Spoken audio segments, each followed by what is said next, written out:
Jaram hino ɗo taarika fiima antu heɗito moƴƴa. Fii folotiro doole ɗen. Annabi Isa yeɗama kala bawgal. Ko kanko fooli ka folotiro doole ɗen. Hari kopi hun suppukun no ka hoore taabal. Kono hay goto nyamali taho. Julle ɗiɗi jooɗaka e mum. Hara ɗe luttay goto jooɗaki e majje. ɗum alda e hakkil min gollidi eskimoɓe ɓen gila duuɓi 30 fi yewtugo ɓe fi annabi Isa kono ɓe jaɓali gonɗinde ɓernde maɓɓe nden no sattiri wa gilasije ɗen. Joni noon missionnaire ɓe ɗiɗo eskimoɓe 3 yehi ko hoore gilasi ɓe anda wonde guwe tiiɗuɗe ɗen no arde hiɓe maayude awa kadi bileejo on jalayɓe tu woni. En tumbidirta juuɗe wonen e toragol siko yiɗi annabi Isa o dandayɓe himo yeɗa kala bawgal ka kammu e ka hoore leydi. Fewndo ko ɓe toroto baaru on immi guwe tiiɗuɗe honki kobolal gilasi wongal ngal ka baaru. Eskimoɓe nyowo wonɓe ka hoore puusir kunkun no sonkude fi gurdam maɓɓe ɗan. Gilasi on muncike hiɗen maayude. Acce bareji ɗin doga. Yahe hewten ka pencen hara ko en hisuɓe. Bareji ɗin dogi ka woɗɗi. Undu ndun sarki ndiyan dan dow. Hunte gilasi buy ombi laawol ngol. Fayda no ɓe andira ɓe hewti ka pete no ɓe andira.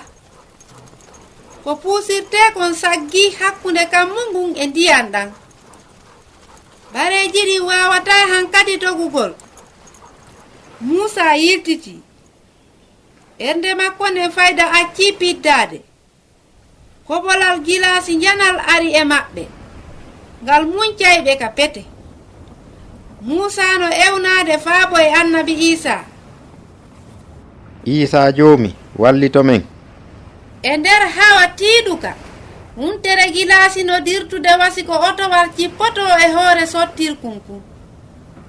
Ƴetti kum bugi ka leydi. Hisinama. On say guwere go towunde ari. Hewti.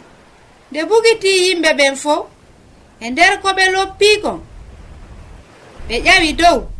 Ɓe hewti e nokkure ka hiwitorde woodi. Ɓe tappuno balɗe 9. Boneji hulɓiniɗi. On say ka sakkitorum fewndo ko gilasi on yoruno fota. Hiɓe waawi hootude ka maɓɓe. Allah hisini ɓe. O wi'eteeɗo sellu no sutiiɓe ka woɗɗiti. Korka hiɓe arude. Homɓe Missionnaire ɓe ɓen annabi Isa fooli ka folotiro doole. gasata ɓawto balɗe 9 feƴƴude e o bone ɗe guwe tiiɗuɗe hay goto artata no wuuri.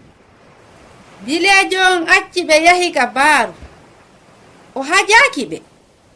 Hiɓe ronki kono hiɓe selli. Yimɓe ɓen artika maɓɓe. Ko kawake immorde ka Allah. O wi'eteeɗo kuppa jaɓi ɗum. O gondini annabi Isa. Sabu weltare nde goɗɗo dogi ka juulirde. O tappi taleru ndun. Buy e eskimoɓe ɓen gondini annabi Isa gila nden nyande. Ko Husainatu wonno e yewtude mi weltanike ma fii ko heɗitiɗa kon hiɗen e saayi.